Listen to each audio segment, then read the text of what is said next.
New intro. So much love and appreciation to those of you who have been with me for the 2 year period plus that I've been doing this.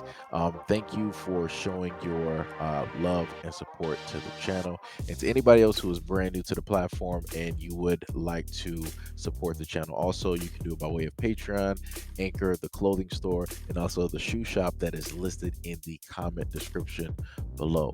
And again, thank you to any and all of you guys who have been here to support this channel during the 2+ year period. I wouldn't be able to do what I do every single day without you.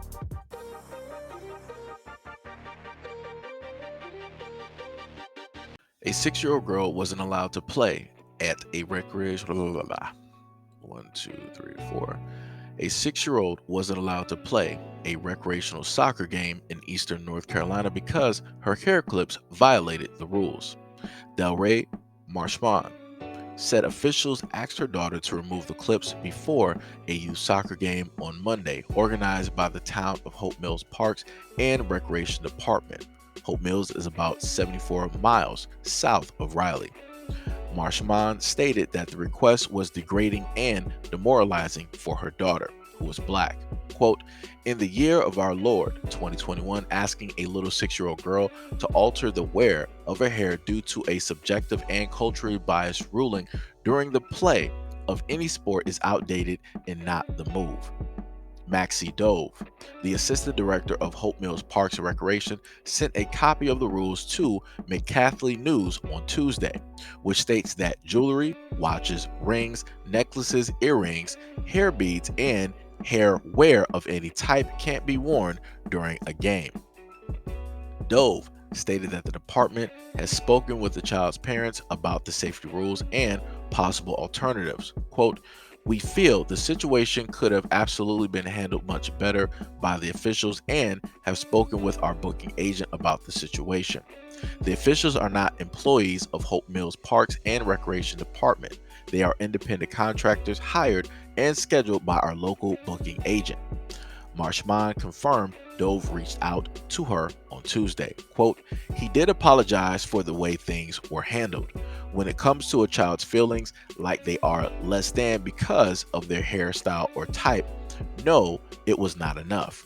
But as a parent, we will move on and do our part to be better informed next time so it will never happen again. Marshman stated that the event unfolded around 7 p.m. Monday when her daughter was on the field with the rest of her teammates.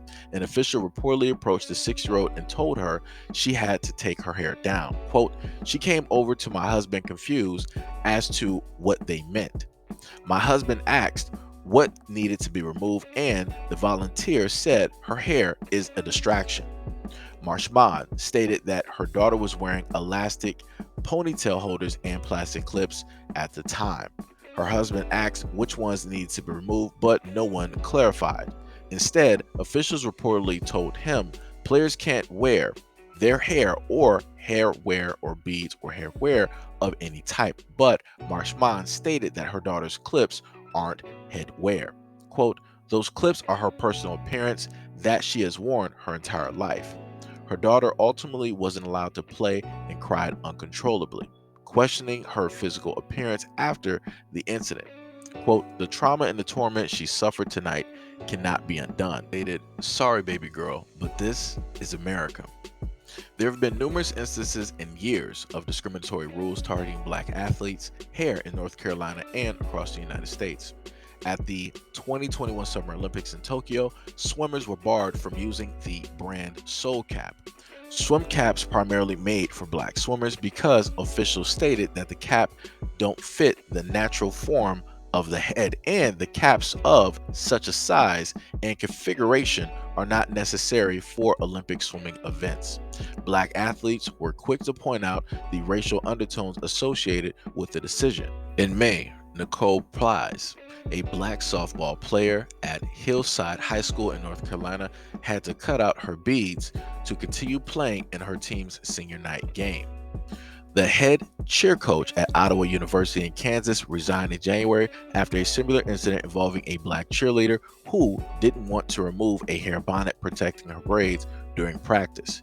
The 20-year-old was worried that her 30-inch long braids would hit a teammate in the face and got kicked off the squad as a result. States and local governments have taken steps to protect black people from discrimination based on their hair. In North Carolina, Orange, and Mecklenburg counties, as well as cities of Durham, Carrboro, and Greensboro, have added hair to their anti-discrimination ordinances. Hair has also been added to the state agency's racial discrimination protections. Places such as California and New Orleans have passed laws and ordinances barring discrimination based on ethnic hairstyles, also known as the Crowns Act. Crown stands for Creating a Respectful and Open World for Natural Hair. End of the day, this is what's going to happen. As the mother stated, and as I've stated in probably over 1,000 videos, this is America. We cannot expect no more or no less. It's going to be the same old, same old, same old. It's going to be a broken record. And the reason that it's going to be a broken record is because us as black people, we refuse to change, right?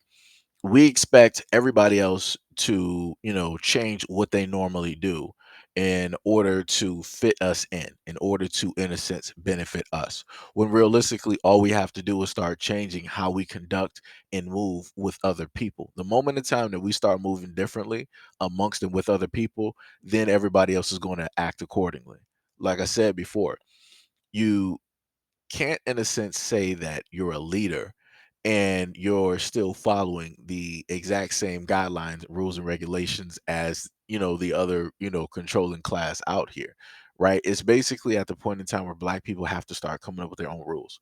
We have to start rewriting how the game has been played for centuries or what have you, right? At no point in time should us in 2022, should we still be playing by the same rules? Should we still be moving the exact same way? Right? The world has been changing for at least the last 2 years. The world is vastly different versus what it was, 2019, 2018, 2017, 2016, right? Everything was pretty much the same old, time after time, day after day, month after month, year after year.